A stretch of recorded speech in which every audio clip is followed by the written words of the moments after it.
ओम शांति शांति शांति। नमस्ते। वर्णों का स्वरूप, वर्णों की संख्या, वर्णों की क्रमिकता, वर्णों के लिए प्रयुक्त होने वाली संज्ञाएं, सामान्य संज्ञाएं और विशेष संज्ञाएं। संज्ञाओं के आधार पर वर्णों का परिचय, इन सभी विषयों पर चर्चा की गई। अब आगे जैसा पीछे वर्णों का स्वरूप बताया गया, कुछ वर्णों के विषय में विशेष व्याख्यान सूत्रों के आधार पर कर रहे हैं। स्वर किसको कहते हैं, व्यंजन किसको कहते हैं, स्वरों के जो धर्म हैं उनका क्या स्वरूप है, इत्यादि पर चर्चा आगे की जाएगी। नमस्ते आचार्य जी। जी महाशय जी नमस्ते। आगे पीछे जो चर्चाएं चली हैं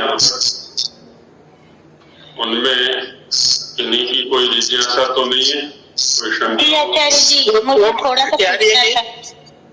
जी राकेश जी बोलिए। ये जो 81 नंबर का जो सूत्र है ना सप्तम प्रकरण में, इसका जो है ये कपयों से लेके यद्वपु, इसका अर्थ जरा ये स्पष्ट कर दे तो अच्छा रहेगा। इसका तभी जब वहां चलेंगे ना तभी करेंगे। अभी जितना उपयोगी था उतना उठा लिया केवल वहां से हमने। अच्छा ठीक है, धन्यवाद। हाँ उस प्रकरण में चलेंगे तब करते हैं उसको। चलो ठीक है। अभी जितना विषय हो गया है उसमें से कुछ हो तो वो बताइए। हाँ जी आचार्य जी, ये जो आपने यम के बारे में बताया ना, तो इसका थोड़ा उदाहरण, क्योंकि मैं सोची थी पढ़ूंगी तो समझ में आ जाएगा, लेकिन विशेष समझ में नहीं आया मेरे। अच्छा,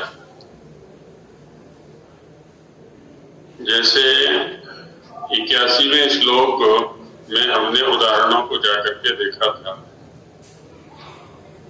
हालांकि वहां पर थोड़ी अशुद्धि है।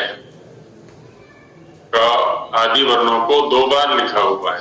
पलिकनी में देखा जैसे कि क, चखनतु में ख, जगनी ग, जगनु घ, ऐसा 2 बार लिखा हुआ है। वो सैद्धांतिक रूप से ठीक नहीं है, इसलिए वहां पर इसकी विशेष चर्चा भी करेंगे क्यों नहीं है। वास्तव में क्या है कि जैसा यम का स्वरूप हमने लिखा, किसी भी वर्ग के प्रथम वर्ण के बाद, जैसे कवर्ग का प्रथम वर्ण है क, और उसके तुरंत बाद से तात्पर्य है बीच में कोई व्यवधान नहीं होना चाहिए। किसी भी वर्ग का पंचम अक्षर आता है। अब जैसे पलिकनी में क्या था, कवर्ग का प्रथम अक्षर है क, उसके तुरंत बाद तवर्ग का पंचम अक्षर आ गया न, तो क और न का संयोग यहाँ पर बना। अब जब हम इनका उच्चारण करेंगे दोनों वर्णों का एक साथ, पलिकनी नी क और न के बीच में ना तो वो क ध्वनि है ना ही वो न ध्वनि है।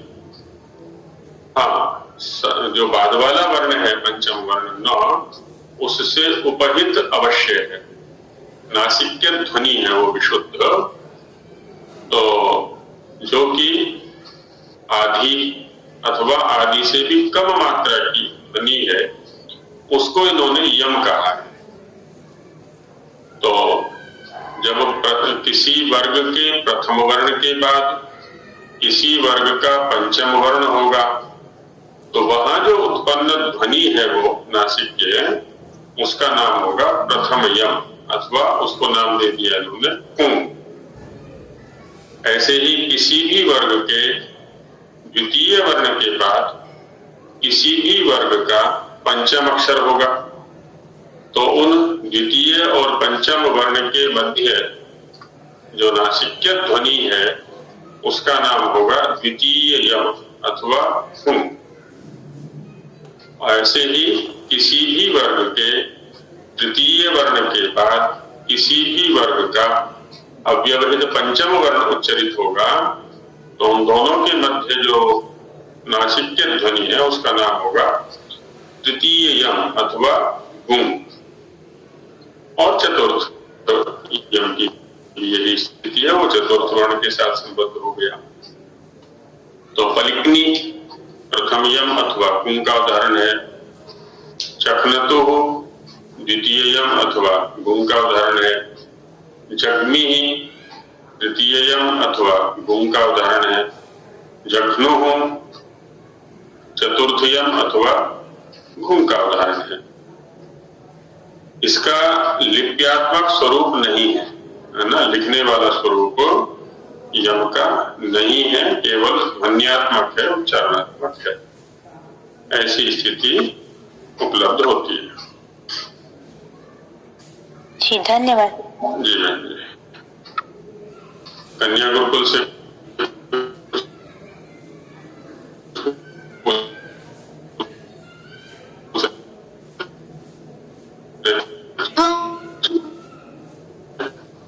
मूल्य और आदेश हो रहा नहीं, ऐसा नहीं बोलना चाहिए। देखो पोह का पौचे सूत्र है आगे, उसकी व्याख्या को जाकर के देख सकते हैं। पोह में सप्तमी भक्ति द्विवचन है, कपौ ये प्रथमा द्विवचन है, तो ऊपर से विसर्जनीय विसर्जनीयस्य की अनुवृत्ति है, विसर्जनीयस्य सह से विसर्जनीयस्य की अनुवृत्ति है। तो विसर्जनीयस्य क माने जिह्वा मूलीयः, अ माने उपधमानीयः इत्येतौ आदेशो भवतः यथा संख्यम कुपोः कवर्गे पवर्गे च परतः, है ना। विसर्जनीय के बाद यदि कवर्ग का वर्ण होगा, कवर्ग में भी दो वर्ण, क्योंकि अन्य जो तीन वर्ण हैं उनमें विशेष व्यवस्थाएं शिच आदि की स्थिति बन जाती है, तो इसलिए केवल दो वर्ण लिए जाते हैं, प्रथम क प नहीं क ख। तो क ख यदि परे होंगे तो जिह्वामूलीय रूप में उच्चारण होगा, और पवर्ग के प्रथम दो वर्ण प फ परे होंगे तो उपधमानीय के रूप में उसका उच्चारण होगा विसर्जनीय का, या उसको विसर्जनीय को उपधमानीय और जिह्वामूलीय आदेश होता है। ऐसा कहने से आदेश का अर्थ भी उच्चारण ही होता है।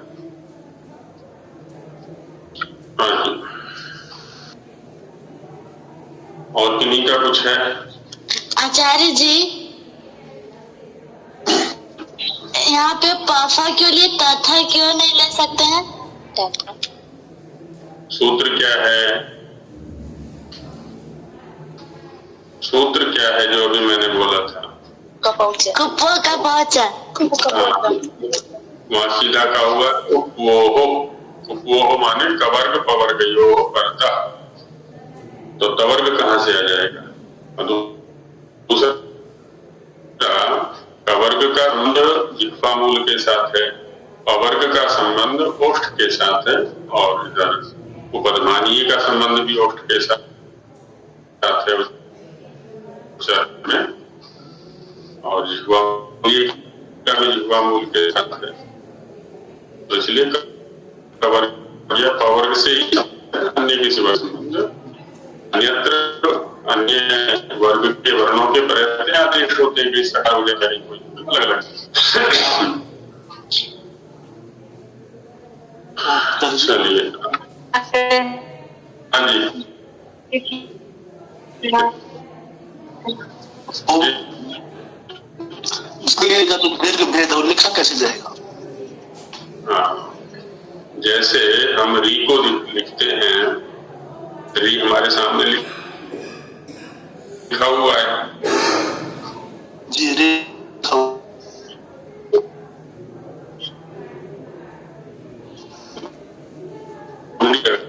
नीचे दो घंटे लगाने ऐसे ही उंगली लगा दे।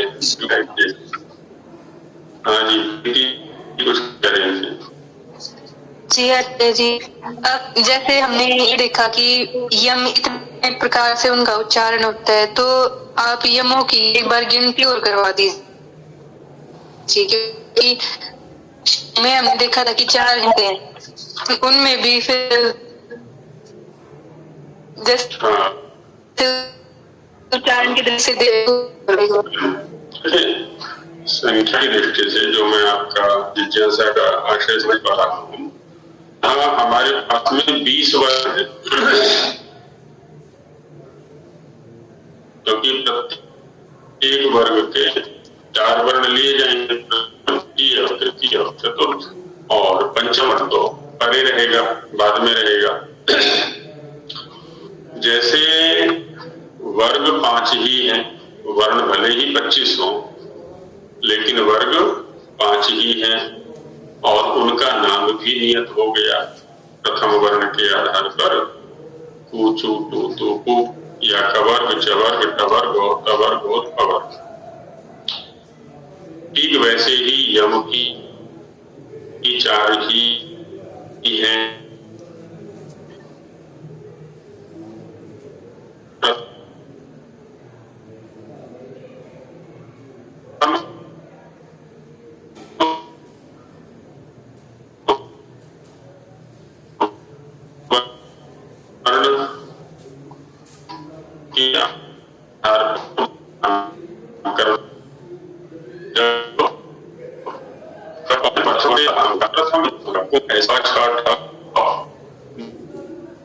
के बाद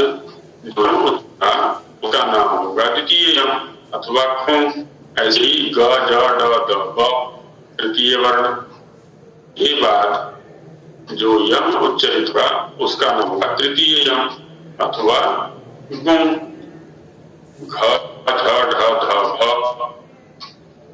चतुर्थ वर्ण के बाद जिस यम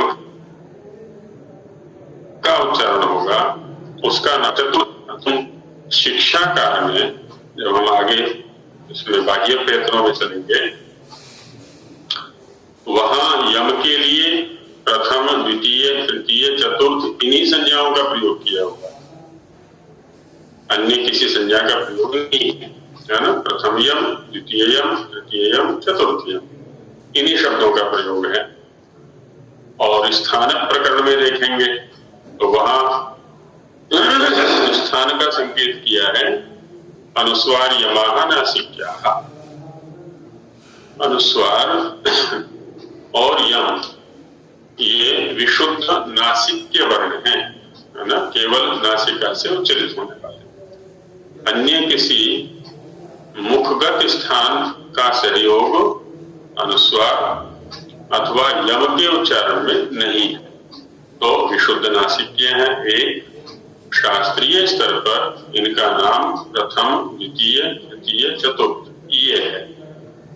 शिक्षा में इन्हीं संज्ञाओं से आगे बाह्य प्रयत्न के प्रकरण में व्यवहार किया है। प्रत्येक आचार्य जी जी बहन जी, आचार्य जी इसमें तो लिखा है कि ड़ भी यम होता है, ये पुस्तक में लिखा है ड़। हाँ, मैंने जब यम की चर्चा आरंभ हुई थी तब अन्य महाशय जी ने भी ये प्रश्न किया था कि यम शब्द का क्या अर्थ है, तो वहां चर्चा की गई थी कि यम माने जोड़ा, और उस जोड़े के संयोग से उत्पन्न जो वर्ण है उसका नाम भी यम दे दिया गया है। सामान्य रूप से जिससे जो उत्पन्न होता है उसका वही नाम होता है। तो यहाँ पर भी ये जो वर्ण है, जो ह्रस्व, दीर्घ, अनुनासिक चिन्ह और ळ स्वामी जी महाराज ने इनका निर्देश किया है, तो ये भी दो वर्णों के संयोग से ही उत्पन्न होते हैं। तो यदि यौगिक दृष्टि से देखें तो इनको भी हम कह सकते हैं।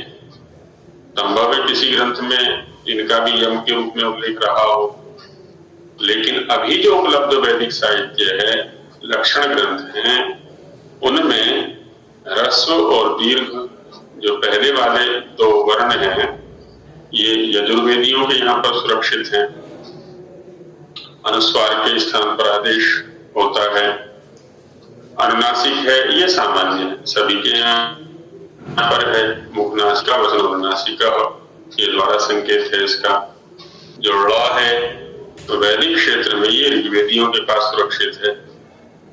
और ये सभी वर्ण इन्हीं दो वर्णों के संयोग से ही उत्पन्न होते हैं। तो इस दृष्टि से संभवतः इनको भी यम कह दिया गया होगा। बाकी उपलब्ध प्रातिशाख्य वाङ्मय में जो वैदिक व्याकरण के ग्रंथ हैं, यम का वह स्वरूप उपलब्ध है जो हमने लिखा है। तो दोनों पक्षों को हम स्पष्ट रूप से समझ लें। उपलब्ध वाङ्मय में यम का स्वरूप यम है जो हमने लिखा है। स्वामी जी ने किसी ग्रंथ के आधार पर यम के रूप में इनका उल्लेख किया है। आचार्य जी, ये जो यम का स्वरूप अभी जो कुंग खुंग गुंग घुंग जो बताया अभी कि वर्ग के प्रथम द्वितीय तृतीय चतुर्थ वर्ण के साथ पंचम वर्ण का जब संयोग होता है तो लेकिन अगर कुंग खुंग को जब हम करते हैं तो फिर ये तो स्थिति बाकी वर्गों के साथ भी हो सकती है, च के साथ भी आएगी, चुम छुम जुम, ये फिर क्यों नहीं काउंट करते हैं? हाँ। मैं फिर से बोलने का प्रयास करता हूँ और आपको समझने का प्रयास करें कि जैसे वर्ण 25 हैं लेकिन वर्ग 5 हैं, और कु से 5 वर्णों का ग्रहण हो गया, चू से 5 वर्णों का ग्रहण हो गया। कहें या कोई कहें कि कवर्ग को जैसे कु कहा जा रहा है वैसे कु भी कहा जाना चाहिए, गु भी कहा जाना चाहिए, गु भी कहा जाना चाहिए, तो क्या है, संज्ञा हो गई एक वर्ग की। ऐसे ही जो कुंग खुंग गुंग घुंग हैं, ये भी क्या है ना, संज्ञा हो गई। प्रथम यम, द्वितीय यम, तृतीय यम, चतुर्थ यम, इस रूप में। हालांकि कुंग खुंग गुंग घुंग शिक्षा प्रातिशाख्यों में तो है, शिक्षा ग्रंथ में तृतीय चतुर्थ एक में ही है। इसको आगे देख भी सकते हैं। देखिए भाग्य प्रयत्न के प्रकरण में जब देखेंगे उन्होंने शिक्षा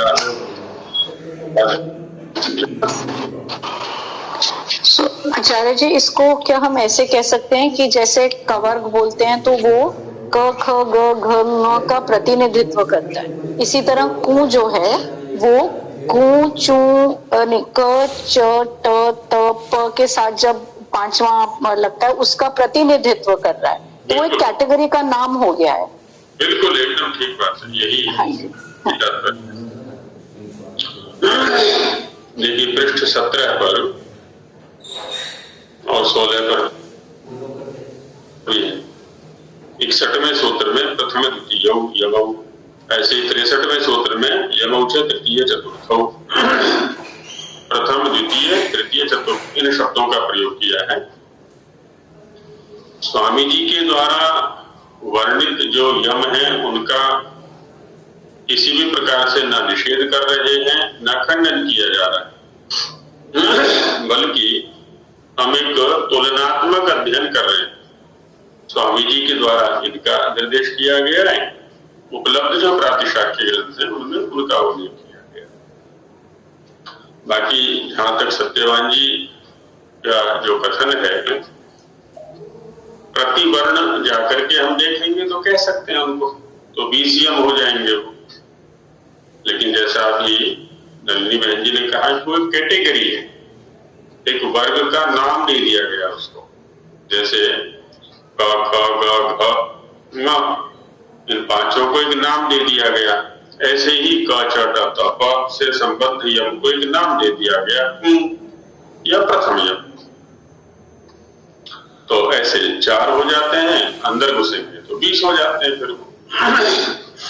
लेकिन आचार्य जी उसके उच्चारण में तो ऊ नहीं आएगा ना, नाम सिर्फ ऊ है, ऊ तो उच्चारण में क है। ऊ जो है, देखिए क तो उस वर्ग का संकेतक हो गया जी। ऊ क जाति वाले वर्णों का ग्राहक हो गया, ग्रहण कराने वाला हो गया। इसमें जो नासिक्य ध्वनि है वो यम के स्वरूप का उपलक्षक हो गया। 3 वर्ण हो गए यहाँ पर, क ऊ उ। ना क उस वर्ग का उपलक्षक, ऊ उस जाति के वर्णों को दिखलाने वाला, जो नासिक्य ध्वनि है वो यम को दिखलाने वाला। ऐसे तो इसका उच्चारण कैसे होगा? हाँ, मैंने बताया ना, वहां स्वाभाविक उच्चारण होगा। जैसे ही आप पलिकनी जैसे शब्दों का प्रयोग करेंगे तो क और न के बीच में एक ध्वनि आएगी।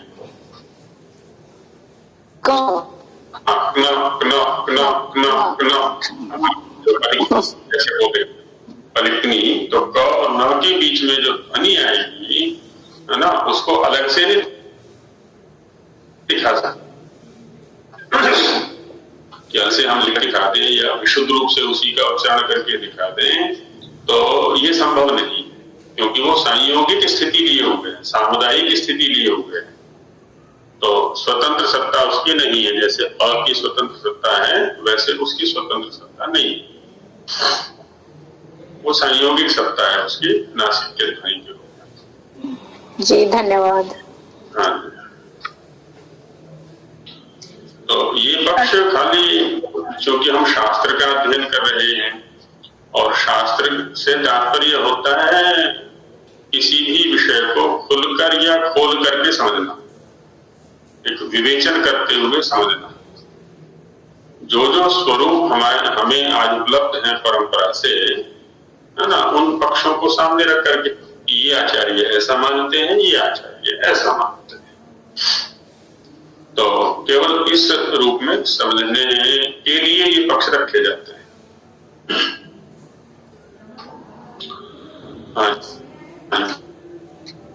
कोई और कुछ कहना चाह रहे? अरे योग विसर्जनीय, जीवामूल्य, उपदमानीय और अनुस्वारी, इनमें से जो जीवामूल्य है वो फिर 2 प्रकार का मानेंगे या बस इसको एक ही मानेंगे? जैसे क ख के बाद वो ध्वनि आएगी क और ख, क्योंकि इनमें तो है ही अलग अलग, तो इनको भी तो काउंट करना चाहिए था। नहीं, क अथवा ख के पहले विसर्जनीय का जिह्वा मूल से, क्योंकि है क्या, यहाँ पर भी लगभग यही सिद्धांत काम कर रहा है जन्म वाला है। जैसे हम बोलते हैं देवः करोति, अब करोति में पूर्व में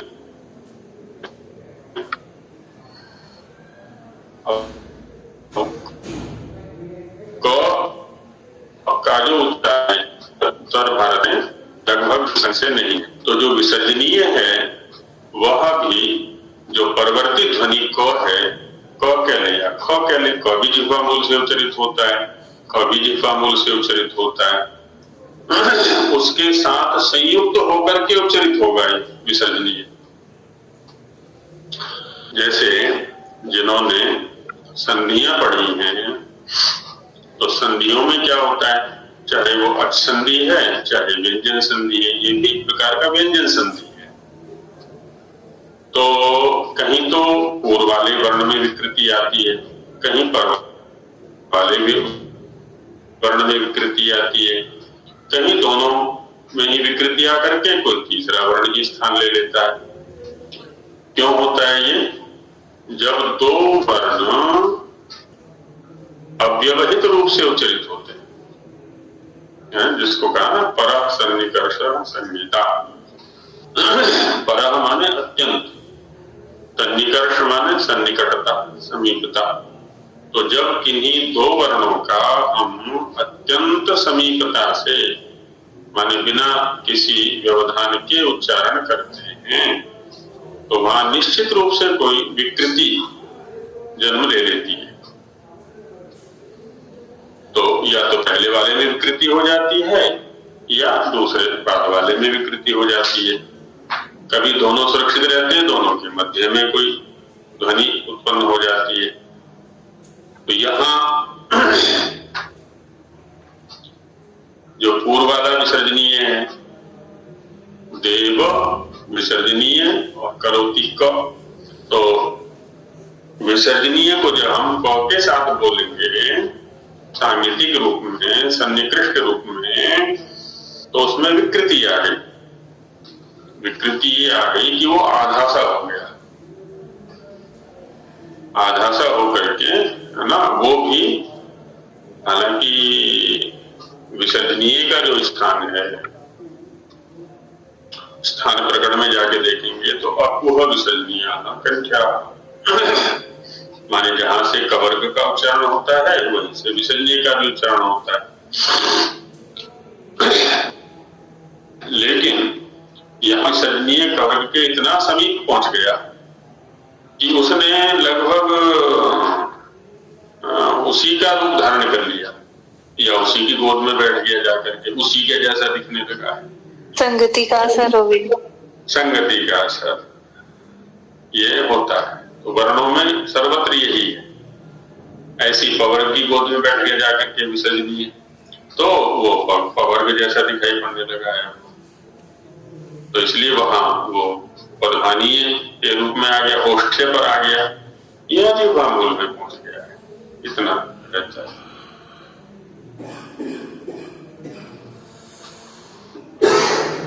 दो होते हैं, है ना, हम अपने दैनंदिन व्यवहारों को देखें, वही व्यवहार ठीक वर्णों के बीच में, शब्दों के बीच में।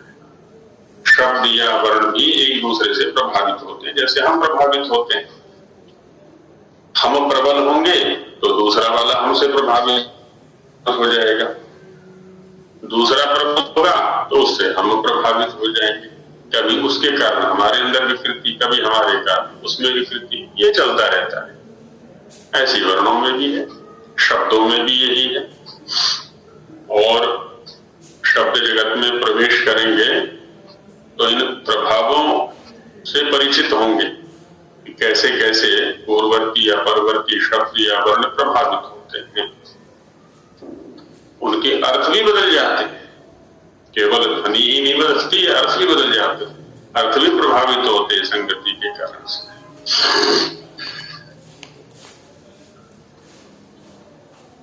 क्योंकि किसी शब्द का क्या अर्थ है, तो अर्थ के विनिश्चायक जो हेतु है वो बहुत सारे हैं। उनमें से एक हेतु सानिध्य भी है। शब्दांतर का सानिध्य भी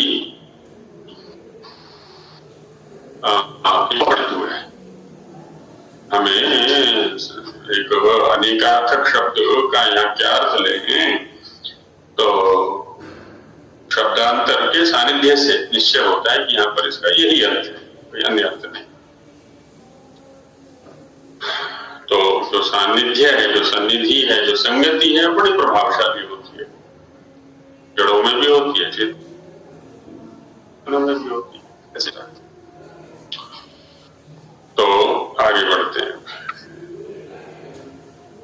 स्वर का स्वरूप हमने देख लिया कि स्वयं राजंत्र स्वराह, जो स्वर शब्द है उसने स्वयं से स्व को लिया और राजंत्र से र को ले लिया। तो स्वर बन गया, जो का से उसको स्वर कहते हैं। अब आगे इनका और स्वरूप, जो कालिक स्वरूप है, काल के निमित्त से जो इनमें व्यवहार होता है उसको दिखलाते हैं। आचार्य जी, महर्षि जी। ये हम कौन से सूत्र पे चल रहे हैं जी? ये शुरू में नंबर पड़े हुए हैं ना, ये कौन से नंबर पे चल रहे हैं इस टाइम प्रकरण पे? 8वां हो चुका है, 9वां चलेगा। अच्छा जी। ऊकालो ज्रस्व दीर्घ प्लुतः। ऊकाल प्रथमा विभक्ति है ना, के रूप चलाएंगे ना, तो ऊकाल ऊकाल ऊकाला, जैसे पुरुष पुरुषो पुरुषा, तो ऊकाल प्रथमा विभक्ति एक वचन हो गया ये। अच्छा, ये भी प्रथमा विभक्ति एक वचन है, प्रथमा विभक्ति एक वचनांतम। ह्रस्व दीर्घ प्लुतः, प्रथमा विभक्ति एक वचनांतम। 3 पद हुए यहाँ पर, एक उकारः, एक अच और ह्रस्व दीर्घ प्लुतः।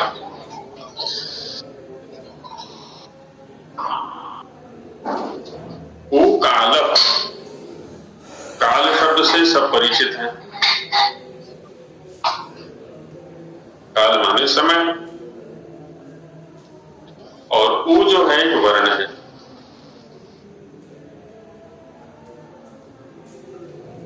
तो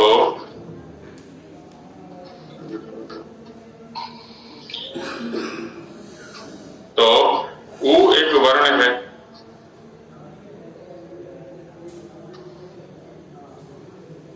ऊ वर्ण का काल के साथ में क्या संबंध है?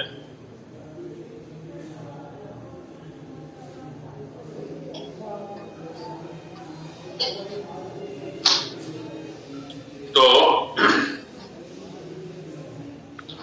ऊ वर्ण का,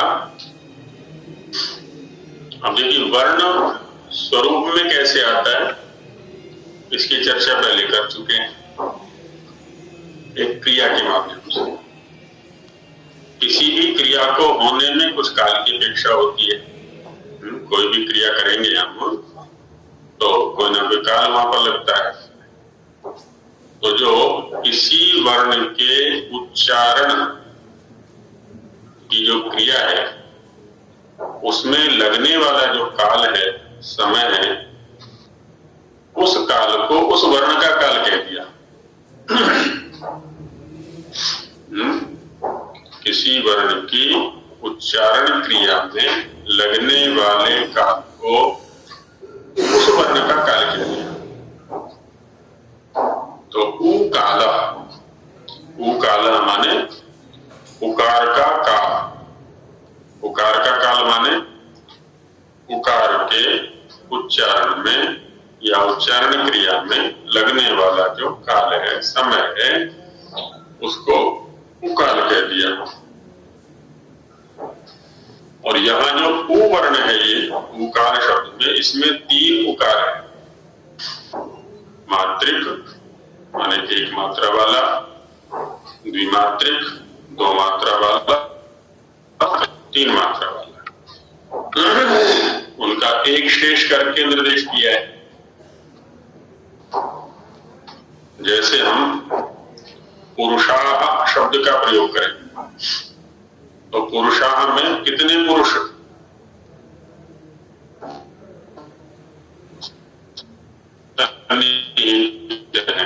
हम लेकिन उसको निष्ठ करेंगे हम, पुरुषश्च पुरुषश्च पुरुषश्च इति पुरुषाः। पुरुष 2 पुरुष, 3 पुरुष,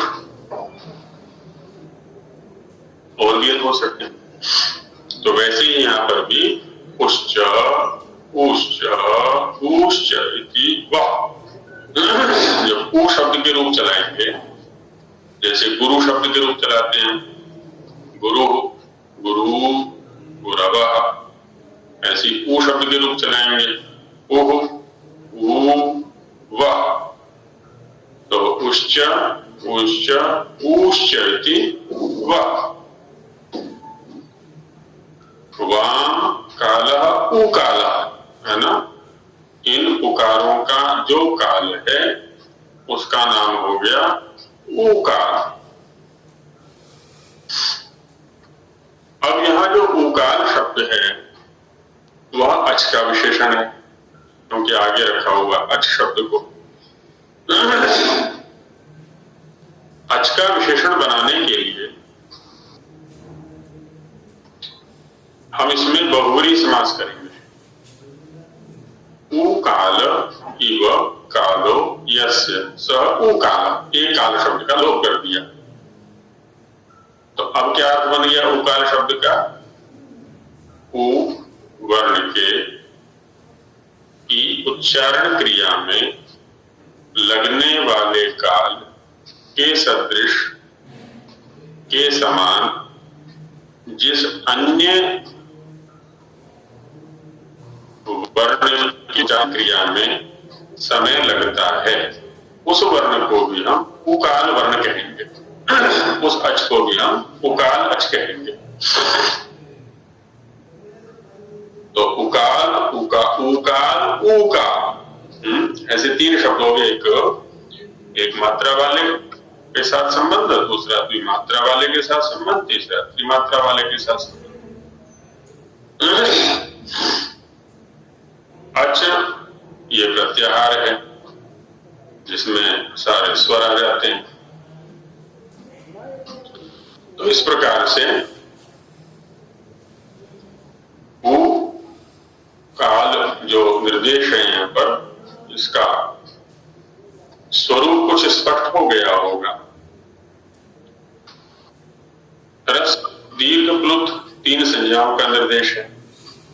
ह्रस्वश्च दीर्घश्च प्लुतश्च इति ह्रस्व दीर्घ प्लुतः द्वंद्व समास है ना। द्वंद्व समास यहाँ पर तीन संज्ञाएं हैं, संजीवी तीन होने चाहिए। तो इस प्रकार से उ के अंदर तीन बैठे हुए, एक मात्रा वाला, दो मात्रा वाला, तीन मात्रा वाला। तो अर्थ बन जाता है उकालः उकालः उकालः यह अच सः यथाक्रमम् ह्रस्व दीर्घ प्लुत संज्ञको भवति। उकाल उकाल और उकाल वाला जो अच होता है उसकी क्रमशः ह्रस्व दीर्घ और प्लुत ये संज्ञाएं हो जाती हैं। माने मात्रा काल वाले अच की ह्रस्व संज्ञा,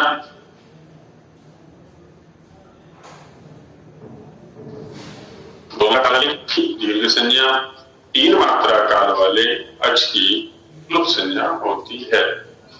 तो इस प्रकार से संज्ञा सूत्र हो गया।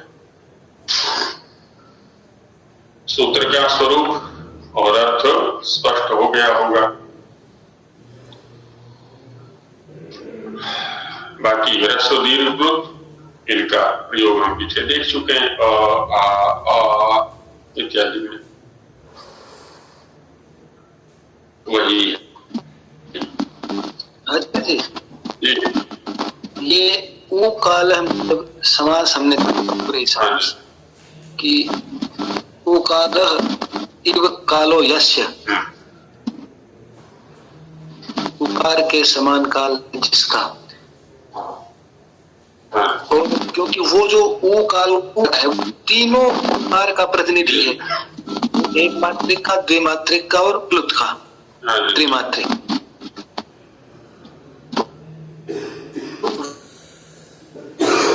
वहां पर जो क्योंकि उकार है क्योंकि प्रथमा बहुवचन में वह बनता है, तो जब हमने उसको समास में लिया तीनों को उश्च ऊश्च, हमने क्या आपने उश्च उश्च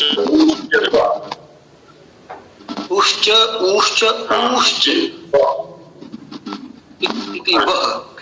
हाँ, अब यहाँ जो मैं प्रश्न पूछना चाह रहा था वो ये था कि जब तीनों उकार थे वहां ह्रस्व दीर्घ और प्लुत, तो सूत्र में जो उकार है वो दीर्घ उकाल का विधान हुआ, वहां उकाल,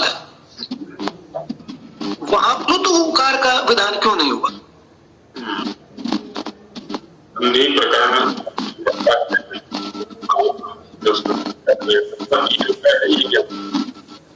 प्लुत का नियम नहीं, जब हम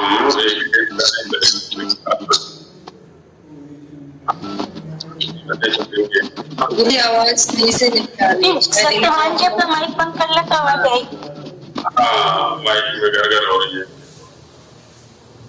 सत्यवान जी के माइक में थोड़ी प्रतिध्वनियां लगा रही है। संधि प्रकरण में देखा है ना हमने, अकस्स वर्णे दीर्घा, प्लुत का विधान नहीं है, वहां दीर्घ का ही विधान है। अब यहाँ कितने भी उकारों को जोड़ेंगे तो वो दीर्घ के रूप में ही प्राप्त होगा हमें, जो एक उकार प्राप्त होगा ना, तो दीर्घ के रूप में ही प्राप्त होगा। रस्व के साथ रस्व को जोड़ें, रस्व के साथ दीर्घ को जोड़ें, रस्व के साथ प्लुत को जोड़ें, जो भी है वो दीर्घ के रूप में ही प्राप्त होगा, प्लुत के रूप में प्राप्त नहीं हो सकता। एक प्लुत की जो उच्चारण स्थिति है वो परिस्थिति विशेष में ही होती है, जैसा उस दिन भी संकेत किया था वाक्य से इत्यादि प्रकरण में वो परिस्थितियां दिखाई गई हैं। प्लुत किन किन परिस्थितियों में उच्चरित होता है, तो इसलिए दीर्घ के रूप में ही इसकी श्रुति होगी, प्लुत के रूप में श्रुति नहीं होगी। बाकी तीनों उकारों का ही प्रतिनिधित्व करेगा, मात्रिक, द्विमात्रिक और त्रिमात्रिक। तो ये हाँ जी, यही आपने जो अकह सवर्णे दीर्घ जो प्रवृत्त हुआ ना आचार्य जी, यहाँ अब मुझे आपने जैसे बोला मुझे याद आया, क्योंकि वहाँ आदेश दीर्घ को किया है, प्लुत को किया ही नहीं है वहाँ। ऐसे ही वहाँ एक और भी वार्तिक है जिसमें होत्रीकार बनाया है, जहाँ होत्री और ऋकार जब संधि की तो वहाँ आदेश ऋकार को दीर्घ किया, वहाँ रील री वर्णी और मिथ सावर्ण्यम वाच्यम से। हाँ, भी ऐसा होता है जी। जो प्रसंग आप उठा रहे हैं वो सामान्य रूप से अन्य वर्णों के पास में दीर्घ वर्ण है, अ, ई, उ, री, इनके पास में। ली के पास दीर्घ नहीं है, ऐसी चर्चा की। तो यदि कहीं पर री और द्री ये दोनों वर्ण आ जाए, उनको अकस्स वर्णी दीर्घ की प्राप्ति करानी है तो क्या किया जाए? तो कहते हैं कि री और द्री में सवर्ण संज्ञा कह देनी चाहिए, और तो उसका लाभ ये मिलेगा कि जब कभी री और द्री को दीर्घ का प्रसंग होगा तो री ही दीर्घ हो जाएगा वहां पर। तो होत्री लीकारा होत्रीकारा, ऐसा ही। तो हाँ जी, ह्रस्व दीर्घ प्लुत ये बहुवचन है, तीन शब्द हैं ये, तो यहाँ एक वचन क्यों हुआ है ये? कहाँ एक वचन हुआ बहन जी? ह्रस्व दीर्घ प्लुत। अच्छा, द्वंद्व समास में कह रही है? जी जी। अच्छा, ठीक, बहुत अच्छा ध्यान गया आपको। मैं जानबूझ के नहीं छेड़ रहा था, बल्कि कुछ सैद्धांतिक चर्चा करेंगे तो उग जाते हैं लोग। द्वंद्व समास में नियम है, या तो समाहार द्वंद्व होता है या इतरेतर योग द्वंद्व होता है। समाहार द्वंद्व प्राय नपुंसकलिंग होता है, इतरेतर योग द्वंद्व जो त्रिलिंगी होता है।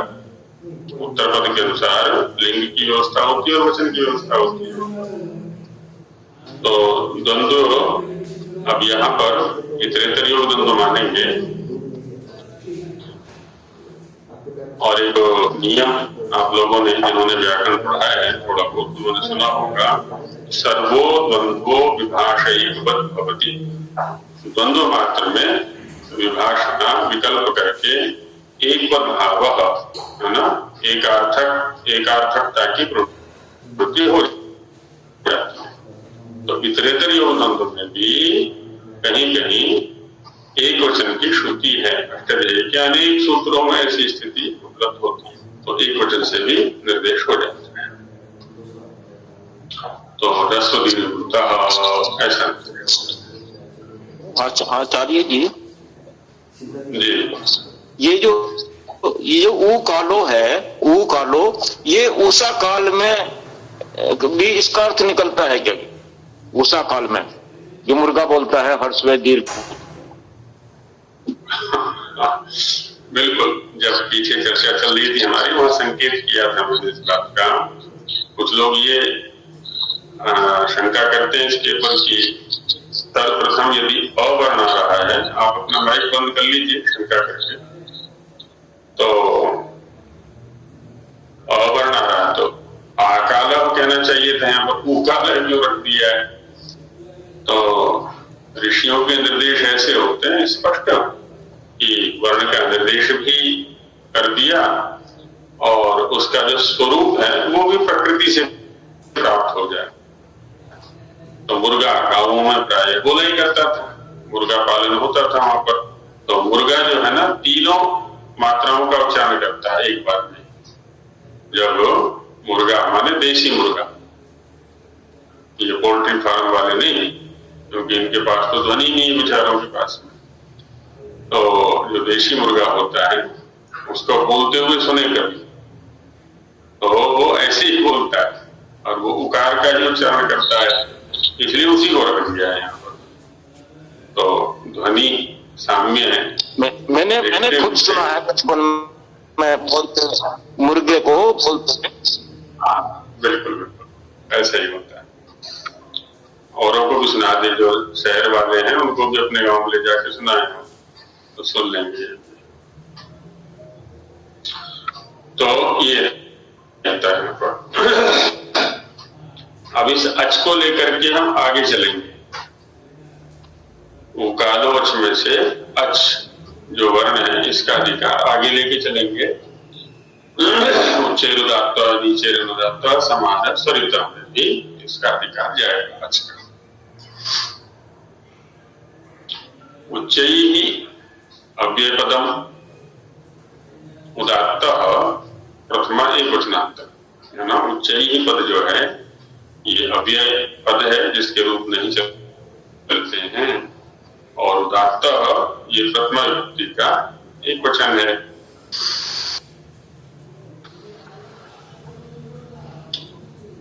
ऊपर से अच का संबंध यहां लगा लेंगे तो तीन पद हो गए इनके पास में। उच्चैः उदात्त अच, भवती अपनी ओर से लगा लेंगे, क्रियापद जो है ना अपनी ओर से लगा लेंगे। और स्पष्टता के लिए उच्चार्यमाणः ये शब्द और जोड़ दें, या उपलभ्यमानः। तो उच्चैः उपलभ्यमानः या उच्चार्यमाणः अच उदात्त।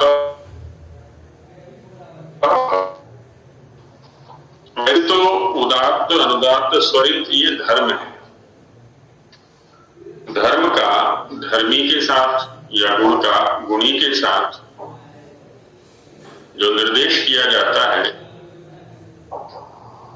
कभी तो हम अभेद रूप से निर्देश करते हैं और कभी भेद रूप से निर्देश करते हैं। जैसे शुक्ला पटा है ना, सफेद कपड़ा। अब सफेद क्या है, श्वेत क्या है, शुक्ल क्या है, गुण। और पटा पट कपड़ा गुणी। हमने अभेद रूप से व्यवहार कर दिया सफेद कपड़ा, और भेद रूप से करेंगे तो कपड़े का सफेद रंग है ना। पटस्य शुक्ल वर्णः श्वेतः वर्णः, ये भेद व्यवहार हो गया। दोनों प्रकार से व्यवहार कर सकते हैं, किया जाता है। तो वैसे ही हम ये कह सकते हैं कि अचः उच्चैः उपलभ्यमानस्य अचः उदात्तः धर्मः भवति। अथवा ये कह लें उच्चैः उच्चार्यमाणः अच उदात्तः भवति, उदात्त संज्ञो भवति। जो ऊंचे से उच्चरित होता है ना, उस अच को उदात्त कहते हैं, या ऊंचे से उच्चारित करना उदात्त कहलाता है। और ये अच का भी धर्म है, व्यंजन का नहीं। अच के साथ ही इन धर्मों का संबंध होता है। हालांकि उच्च नीच, उच्चता नीचता किसी भी द्रव्य की या क्रिया की यह सापेक्ष स्थिति के आधार पर होती है। एक व्यक्ति के लिए जो उच्चता है दूसरे के लिए निम्नता हो सकती है। इसके लिए हमारे जो दार्शनिक शाब्दिक लोग हैं, वैयाकरण लोग हैं या शिक्षा वाले लोग हैं, उन्होंने कहा है कि कोई भी व्यक्ति जब किसी वर्ण को उच्चरित करने के लिए प्रयत्न करता है, आत्मा बुद्ध्या आदि के श्लोक में हमने देखा था, तो वो प्रयत्न के स्तर पर जो उच्चता है, भले ही ध्वनि के स्तर पर निम्नता भी हो सकती है। और किसी का कंठ विवर महत है, बड़ा है, किसी का कंठ विवर छोटा है, किसी की बहुत धीमी ध्वनि होती है, किसी की बहुत उच्च ध्वनि होती है। अब धीमी ध्वनि वाला उच्च और जो खुले कंठ वाला है वह निम्न स्वर से बोलेगा, दोनों की एक जैसी ध्वनियां हो जाएंगी। तो व्यक्ति के स्तर पर, व्यक्ति विशेष के स्तर पर या वक्ता के स्तर पर जो प्रयत्न किया जा रहा है किसी वर्ण के उच्चारण के लिए, किसी अच के उच्चारण के लिए, तो वहां जो उच्च स्थिति का प्रयत्न होगा वह उदात्त धर्म वाला होगा या उदात्त नाम वाला होगा। और ये तो स्पष्ट प्रतीत हो ही जाता है, चाहे कितनी भी निम्न ध्वनि वाला व्यक्ति हो, कि अब यह अपनी उच्च स्थिति से बोल रहा है, अभी ये निम्न स्थिति से बोल रहा है, अभी ये मध्यम स्थिति से बोल रहा है। तो वक्ता विशेष के स्तर पर इसका निर्धारण किया जाता है। सामान्यतः हम व्यावहारिक स्तर पर यदि देखना चाहें, जैसे किसी दूरस्थ व्यक्ति को पुकारा जाता है,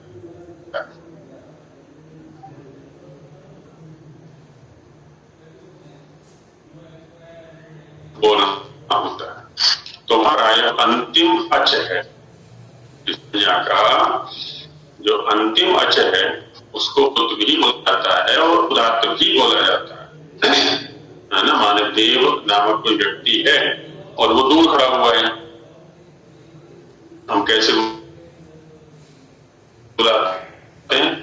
देव, कहीं की देव को भी खींच देते हैं, किसी किसी का अभ्यास है देव, तो देव को प्लुत भी किया हमने और उदात्त भी किया, या व को, व में जो अ है देव, अब यहाँ प्लुत भी किया इसको और उदात्त भी किया। अष्टाध्यायी में 8वें अध्याय में ये प्रकरण आएगा, वहां पर कहा हुआ दूरा धूते च, कि जब दूर से किसी का आह्वान करना हो, बुलाना हो, तो उसके अंतिम अच को प्लुत और उदात्त हो जाता है। तो इसकी सत्ता व्यवहार में भी है हमारे सामने। इसके विपरीत नीचे ही अनुदात्त, नीचे ही अव्ययपदम अनुदात्त तत्मैकस्नान्तम, अर्थ पहले के अनुसार ही रहेगा, शब्द बदल गए केवल यहाँ पर, अच का संबंध यहाँ पर भी। नीचे ही उपलब्ध अथवा उच्चार्यमाण अच अनुदात्त भवति, या अनुदात्त संज्ञको भवति, या अनुदात्त धर्म को भवति, है ना। अनुदात्त धर्म वाला होता है, अनुदात्त संज्ञा वाला होता है, या अनुदात्त होता है। और उदात्त शब्द में भी अनवर्थता है, सार्थकता है। उदात्त में भी तो दो शब्द है ना, उद और आत्त। उद माने ऊर्ध्वम, जो उद उपसर्ग है ये ऊर्ध्व अर्थ में आता है, ऊपर अर्थ में आता है। और आत्त, आत्त माने उपलब्ध, प्राप्त।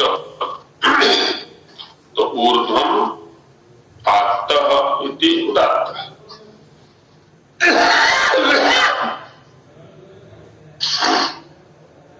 उसी को उच्चई शब्द के द्वारा दिखा दिया है। और न उदात्त अनुदात्त, जो उच्च स्तर से आत्म उपलब्ध नहीं है, वो हो गया अनुदात्त। मंत्र पाठ हम सभी करते हैं, मंत्रों की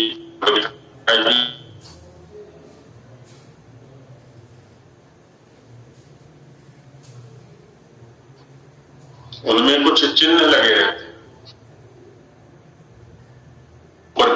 के उपलब्ध, तो वहां ऊपर जो खड़ी रेखा है वो है स्वरित की, जिस पर ऊपर खड़ी रेखा हो इसका मतलब ये स्वरित है, इसका उच्चारण है स्वरित गुण से करना है।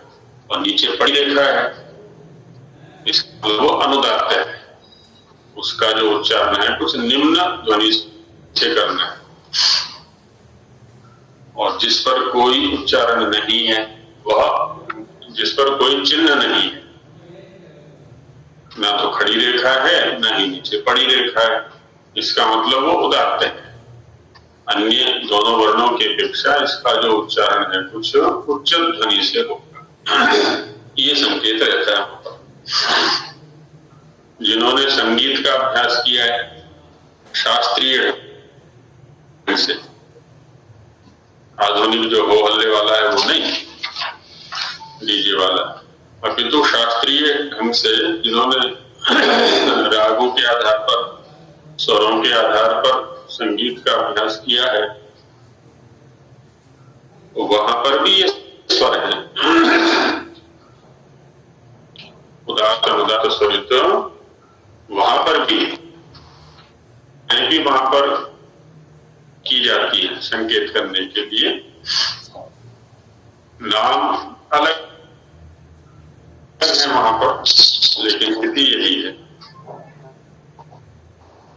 और तीसरा स्वर है समाहार स्वरिता, समाहरणम समाहार, समाहार प्रथमांतम स्वरिता प्रथमांतम, समाहरणम समाहार। समाहरण होता है एकत्रीकरण, इकट्ठा करना, जो विकीर्ण वस्तुएं हैं उनको एक फैली हुई है उनको एक स्थान पर कर देना, ये समाहरण होता है, समाहार होता है। यहाँ अच के या अचों के धर्मों की चर्चा चल रही है, तो ऊपर से उदात्त और अनुदात्त का संबंध यहां लगा दिया, अच का भी संबंध है। तो उदात्तानुदात्तयोः समाहारः यस्मिन् सः समाहारः अच स्वरित संज्ञको भवति। और अनुदात्त धर्मों का, गुणों का, अचों का नहीं, उदात्त और अनुदात्त धर्मों का समाहरण एकत्रीकरण,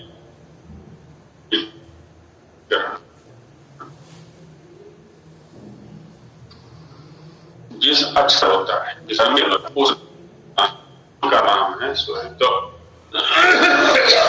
और वह स्वरित गुण जिस अच का होता है उस अच को भी स्वरित कह दिया जाता है अभेद व्यवहार से। तो इसमें दोनों धर्म रहते हैं, इसमें स्वरित के अंदर दोनों धर्म रहते हैं। कुछ अंश उदात्त का होता है और कुछ अंश अनुदात्त का होता है। कितना उदात्त होता है, कितना अनुदात्त होता है, तो इसी से अगला सूत्र है अष्टाध्यायी में, ये तो है 31वां, 1, 2, 31, अष्टाध्यायी जिनके पास हो तो वहां देख सकते हैं 132 सूत्र है। तस्यादित उदात्तम अर्धह्रस्वम। स्वरित वर्ण में, स्वरित अक्ष में आदि वाली जो आधी मात्रा है वो तो होती है उदात्त, और विशेष वचन जैसे मात्रिक है तो आधी आधी हो गई, द्विमात्रिक है तो आधी और डेढ़ हो गई, प्लुत है तो आधी और ढाई हो गई। तो आदि वाली आधी मात्रा उदात्त, शेष माने ह्रस्व में आधी मात्रा उदात्त अनुदात्त हुई, दीर्घ में डेढ़ मात्रा अनुदात्त हुई, प्लुत में ढाई मात्रा अनुदात्त हुई। तो इस प्रकार से स्वरित की स्थिति रहती है। तो समाहारः स्वरितः ये रहा। तो आज की जो संज्ञाएं हैं और इनके जो धर्म हैं उदात्त अनुदात्त स्वरित, इन पर आज चर्चा की गई। आगे कुछ और संज्ञाएं हैं उन पर कल चर्चा करेंगे। अभी समय हो गया है तो यही विराम देते हैं। समाप्त। मंत्र पाठ ओम सहना भवतु सहना भुनक्तु सह वीर्यं करवावहै तेजस्विनावधीतमस्तु